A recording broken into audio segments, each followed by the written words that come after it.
Praise the lord. దేవునికి స్తోత్రం కలుగునుగాక. మంచిది, మరొక శుభ పరిశుద్ధ ఆదివారం ముందు ఈ రీతిగా దేవుని యొక్క మాటలు ధ్యానించడానికి దేవుడు కృపను మన ఎడల విస్తరింపచేయునుగాక. ప్రియులరా, వాక్యాన్ని వింటున్నాం. మన వాక్యానుసారంగా జీవించడానికి వాక్యాన్ని నేర్చుకున్న వారమే ఉండాలి. బైబిల్లో ఒక్కొక్క క్యారెక్టర్ ద్వారా దేవుడు మనతో అనేక రీతులుగా మాట్లాడుతున్నారు. నిర్గమకాండములో మనకి పరిచయం చేయబడినటువంటి మోషే అనేటువంటి ఒక వ్యక్తి ద్వారా దేవుడు చాలా విషయాలు మనకి అందిస్తున్నారు. ఆయనలో నుంచి ఒక ప్రత్యేకతను మనం నేర్చుకుందాం. సంఖ్యాకాండము 12వ అధ్యాయంలో 6వ వచనము 7వ వచనాన్ని నేను చదువుతున్నాను. వారిద్దరు రాగా ఆయన, నా మాటలు వినుడి, మీలో ప్రవక్త ఉండిన ఎడల యెహోవానగు నేనే దర్శనమిచ్చి అతడు నన్ను తెలిసి కొనున్నట్లు కలలో అతనితో మాట్లాడుదును. నా సేవకుడైన మోషే అట్టివాడు కాడు, అతడు నా ఇల్లంతటిలో నమ్మకమైన వాడు అని అన్నారు. ఎందుకంటే అప్పటికే ఈ యొక్క ప్రవక్తలు లేక దేవుడు నాతో మాట్లాడాడు అని చెప్పేవారు, ఇలాంటి వాళ్ళు ఉంటున్న దినాలలో నిజంగా మోషేను గురించి ఒక మంచి సాక్ష్యాన్ని దేవుడు చెప్తారు. అంటే మోషే జీవితంలో అతడు చేసుకున్న ఆ వివాహాన్ని బట్టి వారి యొక్క సహోదరులు ఒక రకంగా చెప్పాలంటే అతని మీద ఒక బాధతో, మోషేతోనే దేవుడు మాట్లాడిస్తాడా, మాతో మాట్లాడ్డా అన్నట్లుగా వారు మాట్లాడుతున్న ఆ సందర్భం అది. అప్పుడు మోషే భూమి మీద ఉన్న అందరికంటే కూడా సాత్వికుడు అని ఒక మాటను అతని గురించి చెప్పి, అతడు నా ఇల్లంతటిలో నమ్మకమైన వాడు అని దేవుడే మాట్లాడాడు. ఈరోజు నమ్మడం వేరు, నమ్మకంగా ఉండడం వేరు. అందరూ నమ్ముతున్నారండి, చాలామంది నమ్ముతున్నవారు ఉన్నారు, నేను అనడం లేదు. కానీ దేవుని యొక్క సన్నిధిలో నమ్మడం వేరు, నమ్మకత్వంగా ఉండడం వేరు. ఎందుకంటున్నానంటే, యాకోబు అనేటువంటి ఒక భక్తుని ద్వారా దేవుడు మాట్లాడుతూ 2వ అధ్యాయము 19వ వచనంలో ఈ మాటను మనకు తెలియజేస్తున్నారు.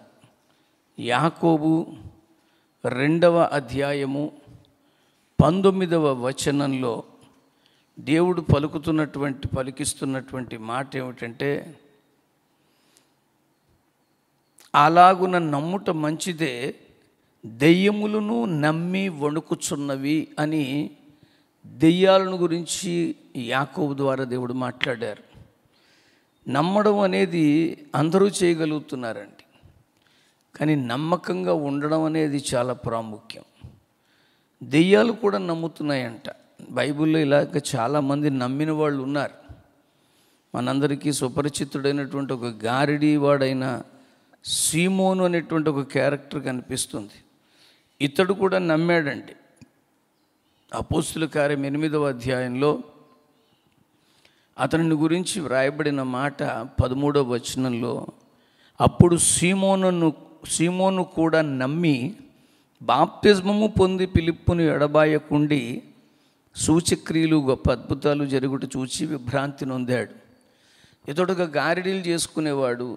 గారిడీల ద్వారా అనేకులను తన వైపు ఆకర్షించుకునే ఒక క్యారెక్టర్ అది.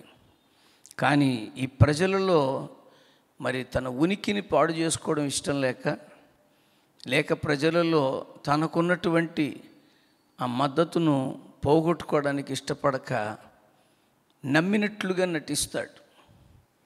ఇలాగా ఇప్పుడు క్రైస్తవ్యంలో టు గెయిన్ మోర్ ఐడెంటిటీ, మరింత గుర్తింపు పొందడానికి ఈజీగా ఉన్నటువంటి మార్గం ఏదైనా ఉందంటే ఈ యేసుక్రీస్తే. అందరూ నమ్మినట్టే చేస్తున్నారు. నమ్మి దెయ్యాలు కూడా నమ్ముతున్నాయి కదండి. కనుక వాళ్ళు చేస్తున్న ఆశ్చర్యకార్యాలకి జనాలు చాలా కంగారు పడిపోయి అమ్మో ఇదే సత్యం అనుకొని వెళ్ళిపోయే దినాలలో ఉన్నాం. అందుకనే ఆ గారడివాడు నమ్ముతాడు, కానీ అతనిలో ఉన్నటువంటి వ్యాపార బుద్ధి పోలే. ఈరోజు చాలామంది నమ్ముతున్నారు, నమ్మిక ఉంచుతున్నారు, కానీ వాళ్ళలో ఉన్నటువంటి ఆ వ్యాపార సరళి పోవట్లే. అందుకనే అతడు అపోస్తులైనటువంటి పేతురు, యోహాన్ గారుల దగ్గరకు వచ్చి వారి ముందు ద్రవ్యాన్ని పెడతాడు. ద్రవ్యాన్ని పెట్టి నేను కూడా ఎవరి మీద చేతులు ఉంచితే వాళ్ళందరూ పరిశుద్ధాత్మను పొందే ఆ అధికారాన్ని నాకు ఇవ్వండి అని అడుగుతాడు. అప్పుడు పేతురు గారు చాలా వేదనతో ఒక మాట అంటారు, నువ్వు ద్రవ్యమునిచ్చి దేవుని వరమును సంపాదించుకొని చూచినందున, తలంచుకొని నందున నీ వెండి నీతో కూడా నశించునుగాక, నీ హృదయము దేవుని ఎదుట సరైనదిగా లేదు గనుక ఈ కార్యముందు నీకు పాలు పంపులు లేవని అనేస్తాడు. ఈరోజు నేను అంటున్నాను, నమ్మి దేవునిలో నమ్మకంగా నువ్వు ఉండగలుగుతున్నావా? నమ్మడం అనేది వేరు, నమ్మకంగా ఉండడం అనేది వేరు. నేను మళ్ళీ చెబుతున్నాను, మోషేను గురించి దేవుడు ఎందుకు ఈ మాట అనుంటాడు? మోషేను గురించి దేవుడు ఇంత ఖచ్చితంగా ఎలా చెప్పగలిగాడు? మోషే నా ఇల్లంతటిలోనూ నమ్మకమైన వాడు అని.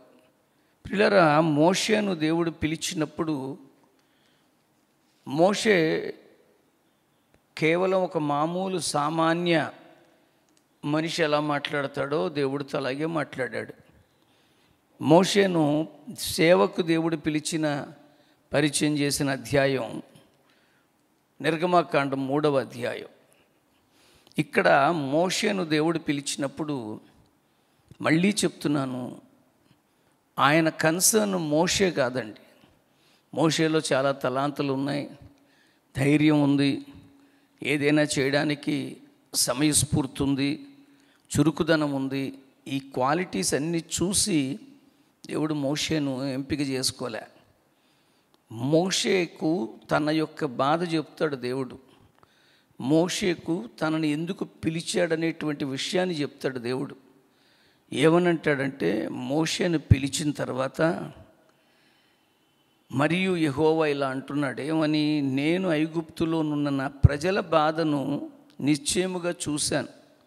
పనులలో తమను కష్టపెట్టు వారిని బట్టి పెట్టిన మొరను నేను విన్నాను. వారి దుఃఖములు నాకు తెలిసే ఉన్నాయి. మోషే, ఇది నా ప్రజల యొక్క పరిస్థితి. నేను శక్తిమంతుడనే, కానీ ఈ భూమిని మానవులకు ఇచ్చేశా. Have dominion over earth. ఈ భూమి మీద మీరు అధికారం కలిగి సమస్తాన్ని లోబరుచుకోమని నేను ఇచ్చేశాను.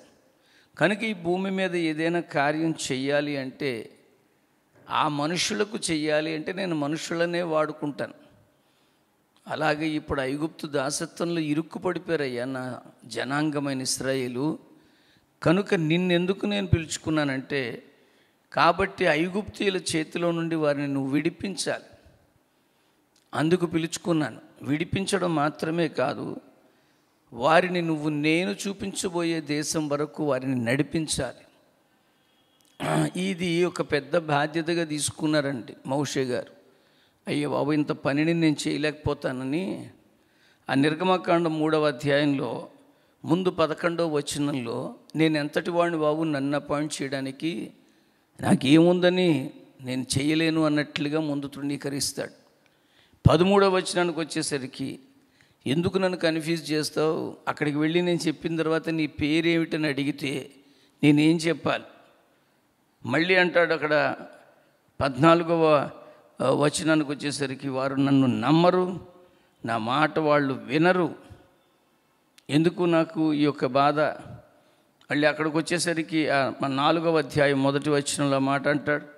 4వ అధ్యాయం 10వ వచనంలో, మాట నేర్పరిని కాదు, నువ్వు చెప్పిందంతా నేను ప్రజలకి కన్విన్స్ చేయలేకపోవచ్చు, యథాతథంగా నేను మాట్లాడలేకపోవచ్చు, ఎందుకంటే నేను నోటి మాంద్యము గలవాడను. ఇప్పుడు దేవుడు అంటాడు, అసలు మానవుడిని సృష్టించిందే నేను, ఈ మానవుడికి అసలు అన్నీ ఇచ్చింది నేను.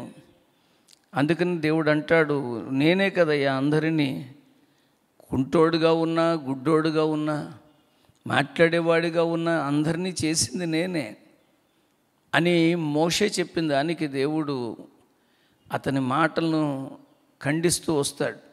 చివరికి మోషే ఎంత విసిగైపోతాడంటే అక్కడ 4వ అధ్యాయం 13వ వచనానికి వచ్చేసరికి, అయ్యో ప్రభువా, నువ్వు పంపదలుచుకున్న వాడినే పంపు, నన్నెందుకు నువ్వు ఇంత ఇబ్బంది పెడుతున్నావు అన్నట్టుగా కూడా అంటాడు.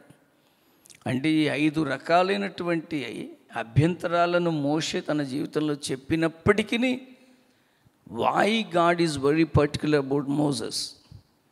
ఎందుకో తెలుసా అండి, అతనిలో ఒక బాధ్యత తీసుకుంటే నమ్మకంగా ఉండగలడు అనేటువంటి ఒక తత్వం ఉంది. ఈరోజు ప్రియమిత్రమా, నీలో కూడా ఉంది. ఆ నమ్మకత్వాన్ని దేవుడు చూస్తున్నాడు. ఆ నమ్మకత్వంతోనే దేవుడు నిన్ను నన్ను పిలుస్తున్నాడు. ఆ నమ్మకత్వంతోనే తన పని బాధ్యతను మనకు అప్పగిస్తున్నాడు. మరి ఆ నమ్మకత్వాన్ని వంచుకొని, ఆ నమ్మకత్వానికి వాత వేసుకొని మనం జీవిస్తున్నామేమో. కానీ మోషే విషయంలో దేవుడు ఎన్ని సాకులు చెప్పినప్పటికీ అతని లోపల ఉన్నటువంటి ఆ నమ్మకత్వాన్ని చూసినటువంటి దేవుడు మోషేను బట్టి గొప్ప మాటే చెప్తున్నాడు. ఏమన్నో తెలుసా అండి, మోషే నా ఇల్లంతటిలోనూ నమ్మకమైన వాడని. నిర్గమాకాండము 32వ అధ్యాయానికి వస్తే 32వ అధ్యాయం 32వ వచనంలో మోషే ఇశ్రాయేలీలనబడే దేవుని ప్రజల ఎడల ఒక విజ్ఞాపన పెడతాడు. ఏమంటాడంటే, అయ్యో నీవు వారి పాపమును ఒకవేళ పరిహరించితివా, లేని ఎడల నీవు రాసిన నీ గ్రంథము నుండి నా పేరు తుడిచివేయమని బతిమాలు కొనుచున్నాను. ఎంత ఆశ్చర్యమైన రిక్వెస్ట్ అండి ఇది. అయ్యా, నిజంగానే నువ్వు వారిని క్షమించవా, వారిని నువ్వు మన్నించవా, వారు చేసిన పాపములకు వారికి ఏ శిక్ష వెయ్యొద్దు. ఎందుకంటున్నానంటే ఆ ప్రాయశ్చిత్తము నువ్వు చేస్తే అందరూ నాశనం అయిపోతారు. కనుక ఈ ప్రజలు గొప్ప పాపం చేశారు, వాళ్ళు తప్పే చేశారు, వారిని నువ్వు కాపాడు, అవసరమైతే నా పేరు తుడిచే. ఎందుకంటే నేనే వారిని సరిగ్గా నడిపించలేకపోతున్నానేమో అనే ఒక పశ్చాత్తాపంతో లేక ఒక రిపెంటెన్స్తో మోషే చెప్పడం అక్కడ గమనిస్తాం. అదే దేవుడు అతనిలో ఉన్నటువంటి నమ్మకత్వాన్ని చూస్తున్నాడు. వీళ్ళు ఎలా పోతే నాకే అని అనలేదండి. ఎంత బాగా చెబుతాడంటే, అయ్యో నీవు వారి పాపమును ఒకవేళ పరిహరించితివా, ఒకవేళ లేకపోతే నీవు రాసిన గ్రంథం నుండి నా పేరు తుడిచివేయమని బతిమాలుకుంటున్నాను అన్నాడు. ఆ నమ్మకత్వాన్ని ఈరోజు నీలో చూడాలని ఇష్టపడుతున్నాడండి. అసలు ఇంకా చెప్పాలంటే హెబ్రీలకు రాసినటువంటి పత్రికలో మోషేను యేసుతో పోల్చడం అనేది మామూలు, కానీ యేసుని మోషేతో పోల్చడం అనేది ఇంకా గొప్ప సంగతి అండి. ఎందుకంటున్నానంటే ఈ మాట చదువుతున్నప్పుడు నాకు ఆశ్చర్యమే అయిపోయింది. ఎందుకని మోషేను యేసుతో పోల్చడం అనేది చాలా గొప్ప విశేషం. మనం చదివినప్పుడు ఆ మాట మనం చదువుదాం. హెబ్రీలకు రాసినటువంటి పత్రిక 3వ అధ్యాయము మొదటి 2 వచనాలలో ఈ మాట వ్రాయబడి ఉంది. ప్రియులారా, హెబ్రీలకు రాసిన పత్రిక 3వ అధ్యాయము మొదటి 2 వచనాలలో, ఇందువలన పరలోక సంబంధమైన పిలుపులో పాలు పొందిన పరిశుద్ధ సహోదరులారా, మనము ఒప్పుకొనిన దానికి అపోస్తులుడును ప్రధాన యాజకుడునైన యేసు మీద లక్ష్యం ఉంచండి. దేవుని ఇల్లంతటిలో మోషే నమ్మకముగా ఉండినట్లు యేసు కూడా తనను నియమించిన వానికి నమ్మకంగా ఉండెను. అంటే యేసుని మోషేతో పోల్చడం అనేది ఎంత అద్భుతమైనటువంటి విషయం అండి. ఈరోజు యేసు కూడా మోషేలాగా నమ్మకంగా ఉంటాడు అని చెప్పడంలో మోషేను దేవుడు ఎంత నమ్మాడో. ఎందుకు మోషేను అంత నమ్మాడంటే, మోషే క్రీస్తు కొరకు అవసరమైతే నేను శ్రమలు అనుభవిస్తాను. అప్పటికి క్రీస్తు ఎవరో తెలియనిటువంటి స్థితిలో ఉన్నాడు మోషే. హెబ్రీలకు రాసిన పత్రిక 11వ అధ్యాయంలో 24, 26 వచనాలను మనం చూస్తే, మోషే పెద్దవాడైనప్పుడు విశ్వాసమును బట్టి ఐగుప్తు ధనము కంటే క్రీస్తు విషయమైన నింద గొప్ప భాగ్యమని ఎంచుకొని అల్పకాలము పాప భోగములు అనుభవించుట కంటే దేవుని ప్రజలతో శ్రమ అనుభవించుట మేలని యోచించి ఫరో కుమార్తె యొక్క కుమారుణ్ణి అనిపించుకొనుటకు ఒప్పుకొనలేదు. ఏలయనగా అతడు ప్రతిఫలముగా కలగబోవు బహుమానమందు దృష్టి ఉంచెను. అసలు మోషే కాలానికి యేసుక్రీస్తు కాలానికి ఎంత వ్యత్యాసం ఉంది, కానీ దైవ సంకల్పాన్ని ఎంత స్పష్టంగా మోషే అర్థం చేసుకున్నారో మనకు తెలుస్తుంది.